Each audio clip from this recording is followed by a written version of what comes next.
வணக்கம் நண்பர்களே. ஒரு வழியா போய் சேரக்கூடாத இடத்துல போய் சேர்ந்திருக்காரு திருமாவளவன். சேராத இடந்தனிலே சேர வேண்டாம் அப்படின்னு சொன்னாங்க. ஆனா அதை சொல்லிக்கிட்டு இருந்த திருமாவளவன் அதே இடத்துல போய் சேர்ந்திருக்காரு.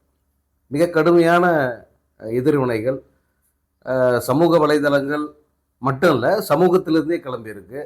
மிகப்பெரிய அதிருப்தி இந்த விடுதலை சிறுத்தைகள் தரப்பிலிருந்து வந்திருக்கு.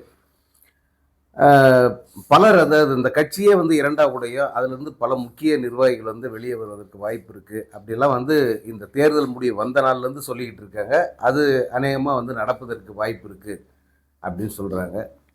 விசிகாவுக்கு ஒரு இடம், அதாவது சமூக நலத்துறை அப்படிங்கிற பேரில் ஆதி திராவிடர் மற்றும் பழங்குடியினர் அந்த நலத்துறையவே கொடுத்துருக்காங்க. அதே போல் இந்திய யூனியன் முஸ்லீம் லீக் அவங்களுக்கு ஒரு அமைச்சரவையில் ஒரு இடம், அது சிறுபான்மையர் நலத்துறை, இதுதான் அவங்களுக்கு அப்படின்னு சொல்லிட்டு அவங்க ஒதுக்கி வச்சுட்டாங்க. இப்போ இவங்க வருந்தி வருந்தி திருமாவளவனை கூப்பிடுறாங்க. நீங்கள் வந்தால் மட்டும் போதும், நீங்கள் வந்தால் எங்கள் அமைச்சரவையே ரொம்ப ஒரு குடும்பமாக இருக்கும் அப்படியெல்லாம் சொல்லி திருமாவை கூப்பிட்டாங்க. அவ்வளோ தூரம் அக்கறை இருக்கிறவங்க அவர்களுக்கு வேறு துறைகள், அப்போ இந்த துறைகள் எல்லாம் என்ன அவ்வளோ மலிவானது அப்படின்னா மலிவானது இல்லை, இது பழக்கமானது. இதையே தான் பார்க்குறோம் எல்லா ஆட்சியிலையுமே ஆதி திராவிடர் நலத்துறைன்னா அங்கே ஒரு பட்டியலின எம்எல்ஏ மட்டும்தான் அப்படின்ற ஒரு நிலை இருக்குது. அதில் இங்கே விடுதலை சிறுத்தைகள் கட்சிங்கிறது இந்த இனத்துக்காகவே பாடுபட்ட ஒரு இயக்கம். அந்த இயக்கத்துக்கு இந்த துறை தான் அப்படின்னு சொல்லிட்டு அவங்க ஒரு முத்திரை குத்தி வச்ச மாதிரி ஒரு துறையை வச்சுருக்காங்க. இப்போது சிடிஆர் நிர்மல்குமார்னு ஒருத்தர் இருக்கார். அவருடைய அனுபவம் என்ன, அவர் எப்படிப்பட்ட ஒரு ஆர்எஸ்எஸ் சித்தாந்தவாதி, இப்படிப்பட்ட ஒருத்தருக்கு ரெண்டு பெரிய துறைகளை கொடுத்துருக்காங்க. ரெண்டுத்துக்கும் தனித்தனியாக அமைச்சர் போட வேண்டிய ஒரு துறை அது. சட்டத்துறை, மின்சாரத்துறை, ரெண்டும் வெவ்வேறு துருவம். ரெண்டுத்துக்குமே வெவ்வேறு தனி அமைச்சர், கேபினெட் லெவலில் இருக்கிற அமைச்சர்களை நியமிக்க வேண்டிய ஒரு துறைகளை ஒரே ஆள்கிட்ட கொடுத்துருக்காங்க. வன்னியரசாவது அனுபவசாலி, அமைச்சராக இருந்த அனுபவம் இல்லைன்னா கூட அரசியலில் அவருடைய அனுபவம் வேற. ஆனால் இந்த சிடிஆர் நிர்மல்குமார் யார், அவருடைய தகுதி என்ன, அவர் இது ரெண்டு துறை நிர்வகிக்கிற அந்த திறமை இருக்கு அவருக்கு. ஆனால் அவருக்கு இரண்டு பெரிய துறைகளை ஒதுக்கிட்டு வன்னியரசுக்கு பழக்கமான இந்த துறையை கொடுக்குறாங்கன்னா விஜய் அரசனுடைய அந்த நோக்கம் என்னவா இருக்குது, அவங்க மனநிலை எப்படி இருக்குன்னு பாருங்கள். ஏன் வன்னியரசுக்கிட்ட சட்டத்துறையை கொடுங்க, இல்லை மின்சாரத்துறையை கொடுங்க, இல்லை பலரும் சொல்கிற மாதிரி வேளாண்மை துறையை கொடுங்க, அதுக்கு கொடுக்க உங்களுக்கு மனசு இல்லை. இவங்களுக்கு இது போதும், இவங்க லெவல் இவ்வளோதான், எப்படி அதுதான் சரியான வார்த்தையாக இருக்கும். அப்படி அவங்க ஒதுக்கி இருக்காங்க.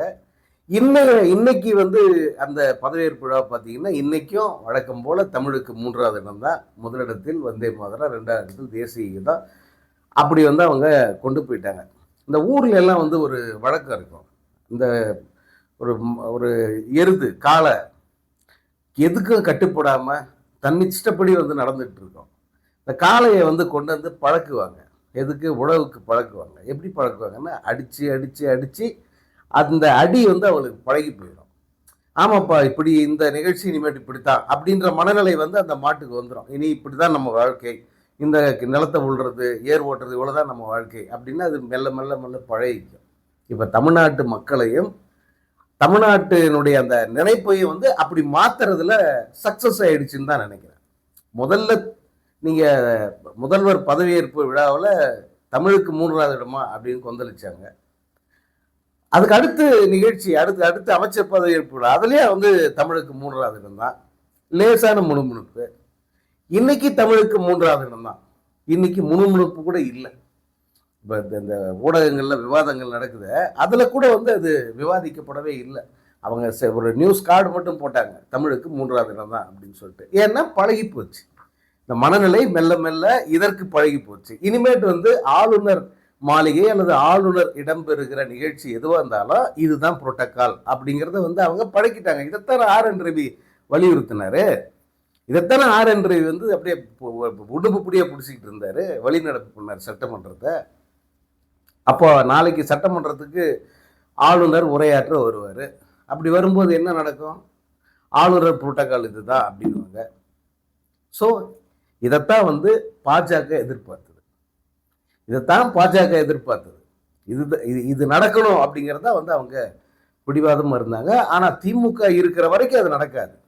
திமுக கண்டிப்பா வந்து அதை ஒத்துக்காது. திமுக வந்து இவர்களுக்கெல்லாம் கட்டுப்படாத அந்த அடங்காத ஒரு காளை மாதிரி திமிரிக்கிட்டு தான் நினைச்சது மட்டும்தான், தான் நினைச்சு என்ன தந்த இந்த மண்ணு என்ன மாதிரி மனநிலையில் இருக்கு அது அப்படியே இருக்கணும் அப்படிங்கிறதுல பிடிவாதமா இருந்தது. ஆனா இப்ப வந்திருக்கிறது வந்து அவங்க உழவுக்கு பழக்கிய மாடு மாதிரி தான். அது அவங்க கட்டுப்பாட்டில் இருக்கிற ஒரு ஒரு சக்தி. அவங்கள வச்சு வந்து இனி நாம நினைக்கிறதெல்லாம் வந்து சாதிச்சுக்கலாம். அதுதான் வந்து பாஜகவுடைய செயல் திட்டம். அது வெற்றிகரமாக அரங்கேற்றப்படுகிறது. இப்போ மீண்டும் யோசிச்சு பாருங்க, ஆரம்பத்திலிருந்து என்ன சொல்லிட்டு இருந்தோம்? விஜய், தாவேகா இதெல்லாம் வந்து பாஜகவுடைய ஏற்பாடு. ஏன்னா நேரடியா வந்து நம்மள அடிக்க முடியாது. ஏன்னா எந்த ஷாவுக்கும் கட்டுப்பட மாட்டோம், டெல்லிக்கு நாங்கள் அவுட் ஆஃப் கண்ட்ரோல்னு இவங்க வெளிப்படையாக டிக்ளேர் பண்ணாங்க இல்லையா? அப்படியா? டெல்லிக்கு தானே நீங்கள் அவுட் ஆஃப் கண்ட்ரோலு. பார், உங்கால வச்சு உங்களை அடிக்கிறேன், உங்கால வச்சு உங்க ஸ்டேட்டை குலைக்கிறேன், உங்கால வச்சு உங்களுடைய ஐடியாலஜியை வச்சு உங்க ஐடியாலஜியை சொல்லி சொல்லி சொல்லிய ஓட்டு கேட்டு ஆட்சியை பிடிச்சு நாங்க நினைச்சதை இங்க நிறைவேற்ற போறோம். நம்ம பொருளை எடுத்து நம்மளே போடுறது. அதைத்தான் வந்து வெற்றிகரமாக பிஜேபி செஞ்சுக்கிட்டு இருக்கு. நம்ம விஜய் வந்து திமுக அதிமுக ரெண்டு கட்சியினுடைய கொள்கைகள் தலைவர்கள் ரெண்டுத்தையுமே வந்து உருவிக்கிட்டு இனி நான் தான் திமுக அதிமுக நீங்க எல்லாம் ஒண்ணுமே இல்லை அப்படின்னு அதை வெற்றிகரமா போய் மக்கள் மனசுல மூளை செலவு பண்ணி அந்த மூளைக்குள்ள சாணியை போட்டு அப்புற மாதிரி வந்து அந்த விஜய்ன்ற மூஞ்சியை போய் அந்த எல்லார் மூளையிலும் வந்து திணிச்சுட்டான். அதனுடைய விளைவு அந்த கட்சியை நீங்க ஓட்டு போட்டு அவங்கள நீங்க ஆட்சியில் அமர வச்சீங்க. அப்படி அவங்க யார் ஏற்பாடு பண்ணாங்களோ அந்த முதலாளி வந்து இப்போ எல்லாத்தையுமே ஒரு கள்ள சிரிப்போட பார்த்துக்கிட்டு இருக்கான். தேசிய கீதம் வந்தே மாதரம் பாடக்கூடாதுன்னா சொன்னீங்க, தானா பாடுறாங்க, பாடுறாங்க. பிராமணர்களை எதுலையும் விடமாட்டேன்னா சொன்னீங்க. இந்து சமய அறநிலையத்துறையில வந்து நீங்க வேற ஆட்களை போடுவீங்களா? நீங்க நினைச்சதுதான் சட்டம் பண்ணுவீங்களா? இந்த பார் இந்து சமய அறநிலையத்துறை ஒட்டுமொத்த கோயிலையுமே வந்து எங்க கண்ட்ரோலுக்கு கொண்டு வந்துட்டோம் அப்படின்னு சொல்றாங்க. இப்போ திராவிட ஆட்சியில, திராவிட கட்சிகளுடைய ஆட்சியில இந்த நிலை வந்திருக்குமா? கனவுல கூட நினைச்சு பார்த்துருக்க முடியுமா? எல்லா சாதியினரும் அர்ச்சகராகலாம் அப்படிங்கிற நிலைய எவ்வளவு கஷ்டப்பட்டு உருவாக்குன கலைஞர் வந்து போராடினார். மிகப்பெரிய போராட்டம். கலைஞர்லாம் வந்து நீங்க எல்லாம் ரொம்ப சாதாரணமா வந்து எல்லாரும் கிண்டல் பண்றத வேடிக்கை பார்த்துட்டு போறீங்க. அது எப்படி உங்களுக்கு மனசு வருதுன்னு தெரியல. உண்மையான தமிழன் யாரா இருந்தாலும் மனசு கொதிக்கணும்.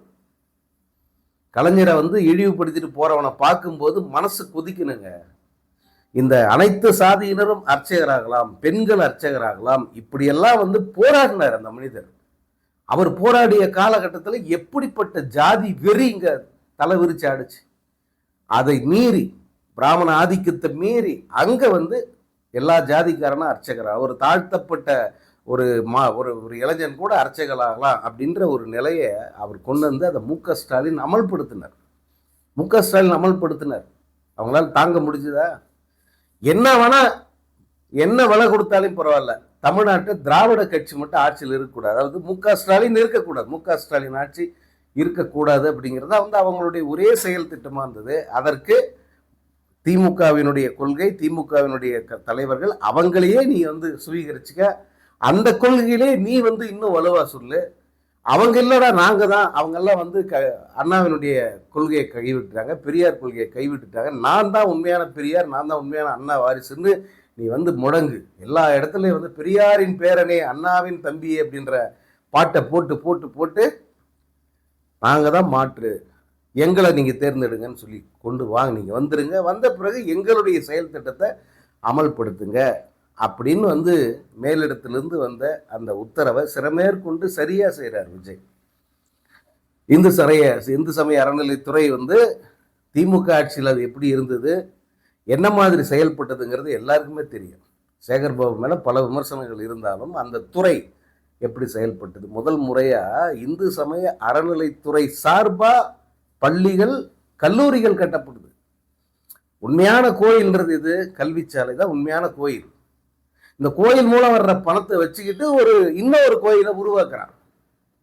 இந்த கோயில்கள் மூலம் கடவுளை காட்டி அங்க வர்ற அந்த வருமானத்தை வச்சுக்கிட்டு, இதை விட முக்கியமான கோயில் அது, மாணவர்களுக்கு கல்வி அறிவை தருகிற கோயில். அந்த கோயிலை வந்து உருவாக்குனாங்க மு.க. ஸ்டாலின் ஆட்சியில். பொறுக்க முடியுமா? எப்படி நீங்க கோயில் பணத்துல கை வைக்கலாம், கோயில் பணத்தை வச்சு எப்படி நீங்க கல்லூரி கட்டலான்னு குதிச்சவங்க தானே அவனுங்க. இன்னைக்கு அந்த அறநிலைத்துறைக்கு ஒரு பிராமணரை அவங்க அமைச்சராக நியமிக்கிறாங்க. அடுத்து என்னென்ன நடக்கும்? காசு தட்டில் போடுங்க, உண்டியல்ல போடாதீங்கன்னு சொன்ன மத்திய அமைச்சர் இருக்கிற நாடு இது.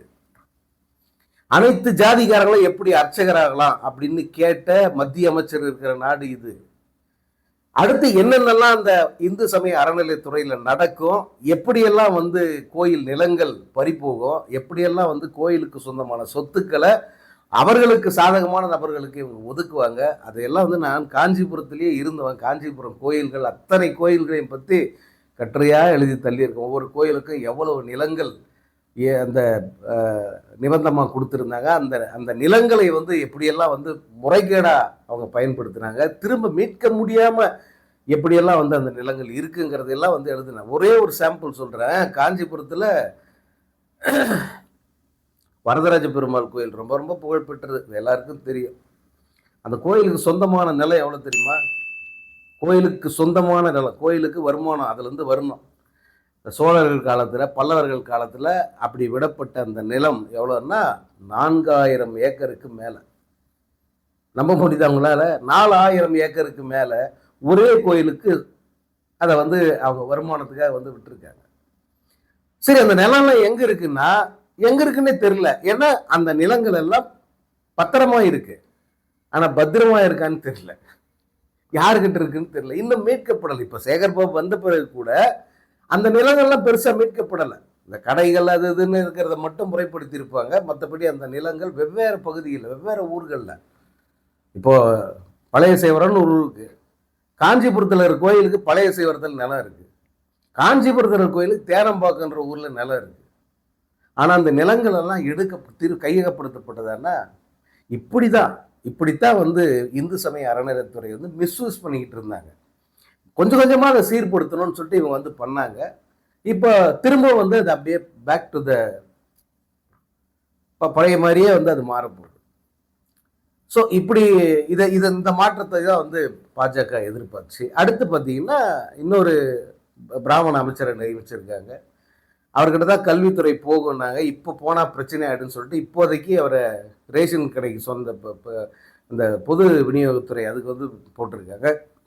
நாளாக இன்னும் 6 மாதத்துக்குள்ள அரசு ஸ்டெடியான பிறகு அவர்கள் விரும்புகிற துறைகளுக்கு அவர்களுக்கு தேவையான நபர்கள் அல்லது அவங்க சொல்றத செய்யக்கூடிய நபர்களை அந்த துறைகளுக்கு நிச்சயமா நியமிப்பாங்க. ஏன்னா மாற்ற முடியாது, மாற்றக்கூடாதுன்னு இருக்காருன்னா இப்போதைக்கு இதுதான் ஒரு ஐவாஷ்.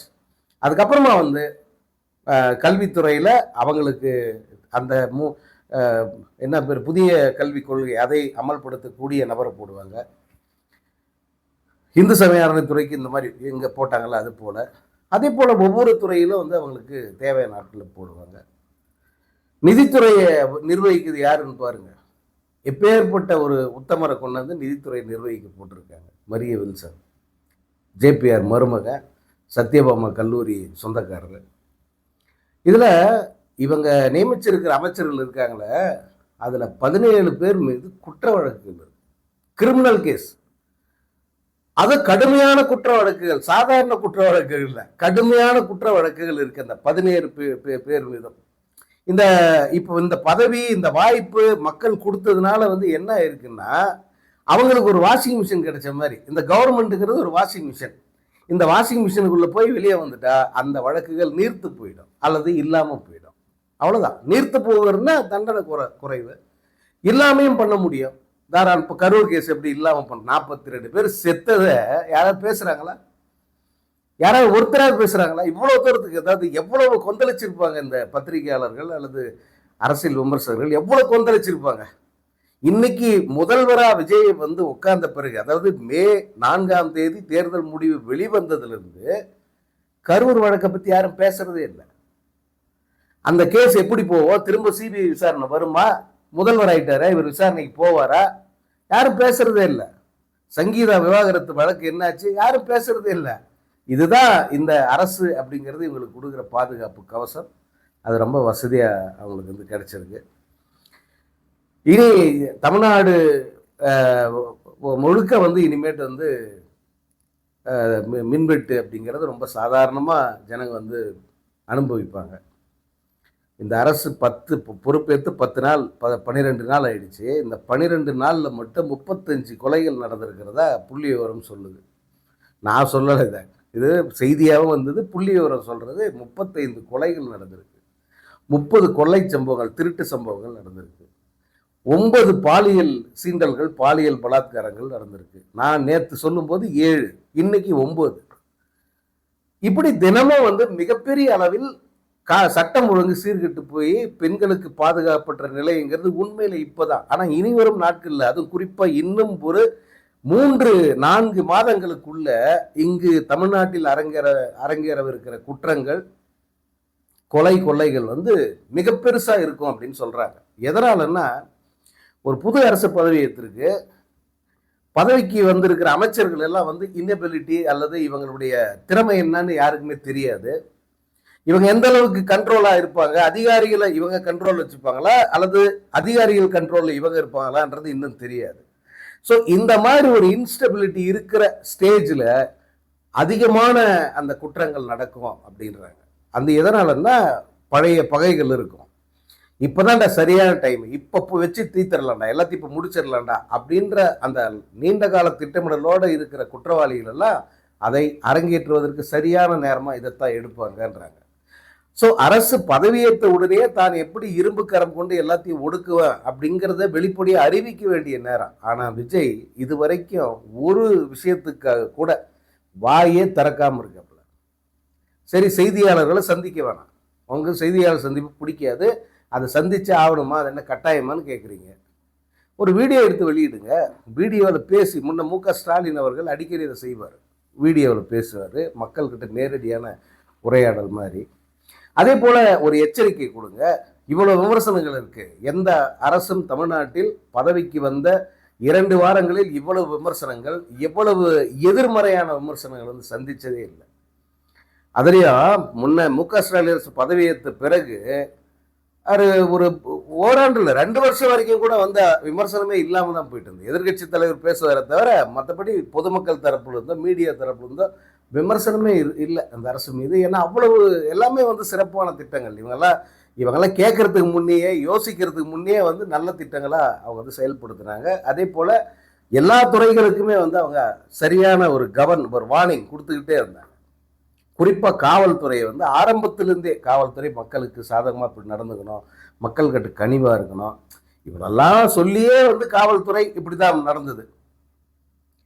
இந்த அரசு பதவியேற்று இவ்வளோ நாளாகி கூட ஒரு முதல்வர் எந்த குற்றச்சாட்டுக்கும் பதில் சொல்ல மாட்டேன்றாரு.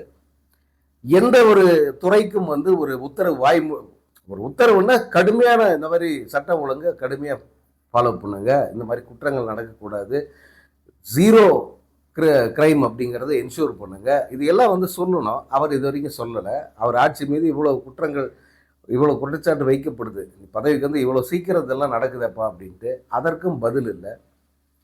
அல்லது அரசியல் ரீதியாக வைக்கப்படுகிற எந்த குற்றச்சாட்டுக்கும் வந்து விஜய் தரப்புல இருந்து பதிலே இல்லை. ஸோ இது வந்து ஒரு மோசமான ஒரு தொடக்கம் அப்படிதான் சொல்லணும். எந்த ஆட்சியிலும் பார்க்காத ஒரு மோசமான தொடக்கமாக இந்த விஜயனுடைய தாவேக ஆட்சி தொடங்கியிருக்கு. அதில் குதிரை பேரம் கொடியட்டி பிறக்குது. இப்போ அந்த சோஃபாவுக்கு புது புது விளக்கங்கள் வந்துக்கிட்டு இருக்கு. திருமாவளவனுக்கு போன சோஃபா, அதே போல் அதிமுகவின் ஒரு பகுதிக்கு போன சோஃபா, இன்னும் மறைமுகமாக அனுப்பப்பட்ட சோஃபாக்கள் அப்படின்னு இந்த சோஃபா கணக்கு வேறு கூடிக்கிட்டே போகுது. இதெல்லாம் வந்து எப்போ இதற்கு விடிவு வரும்? அது ஆளுநர் ஏதாவது நடவடிக்கை எடுப்பாரா? சிபிஐ விசாரணை கேட்டிருக்க டிடிவி தினகரன், அது வருமானா இப்போ தான் தெரியுது. அதெல்லாம் ஒன்றும் நீங்கள் கனவு கூட நினைக்காதீங்க, அதெல்லாம் எதுவும் நடக்காது. ஏன்னா இது மேலிடத்திலிருந்து ஆசீர்வதிக்கப்பட்ட ஒரு அரசு, மேலிடத்திலிருந்து டெல்லியிலிருந்து ஆசீர்வதிக்கப்பட்ட, அவர்கள் விரும்பிய மாற்றத்தை செய்வதற்காக அனுப்பப்பட்ட, ஏற்பாடு செய்யப்பட்ட ஒரு அரசு. அதனால் இந்த அரசுக்கிட்ட இருந்து இந்த அரசை கலைக்கிறது அல்லது இதை தொந்தரவு பண்ணுறது அல்லது 6 மாதத்தில் இவங்களை அனுப்புறது, அதெல்லாம் வந்து இனி நடப்பதற்கு வாய்ப்பில்லை. இவர்கள் மீது இருக்கிற அத்தனை குற்றச்சாட்டுகளும் வந்து மூடி மறைக்கப்படும் அல்லது வெளிவராமல் தடுப்பாங்க. மீடியா வந்து எவ்வளோ முடியுமோ அவ்வளோக்கு அதுக்கு உடந்தையாக இருப்பாங்க. நீங்கள் இப்பயே பார்க்கலாம், மீடியா முழுக்க முழுக்க விஜய் புராணம் பாடுகிற ஒரு சாதனங்களாக மாறி போயிருக்கு. எல்லாத்துலேயும் விஜய், எதுலேயும் விஜய், எல்லாத்துக்கும் காரணம் விஜய். இந்த ஒரு துதி போடுறத வந்து அவங்க தொடர்ந்து இப்போ செய்ய ஆரம்பிச்சிட்டாங்க. எதிர்கட்சிக்கு இணையா செயல்பட வேண்டியது மீடியான்னு சொல்லுவாங்க. ஆனா எதிர்கட்சி இல்லை, இது கூட்டணி கட்சிகளை விட மோசமாக செயல்படுகிற ஒரு மீடியாவா மாறி இருக்கு. மிக வருத்தத்துக்குரிய ஒரு சூழல்ல தமிழ்நாடு இருக்கு. தமிழ்நாட்டு மக்கள் வந்து எப்படி இன்னும் 5 ஆண்டு காலத்தை வந்து கடத்த போறாங்க அப்படிங்கிறது தான் கேள்வி.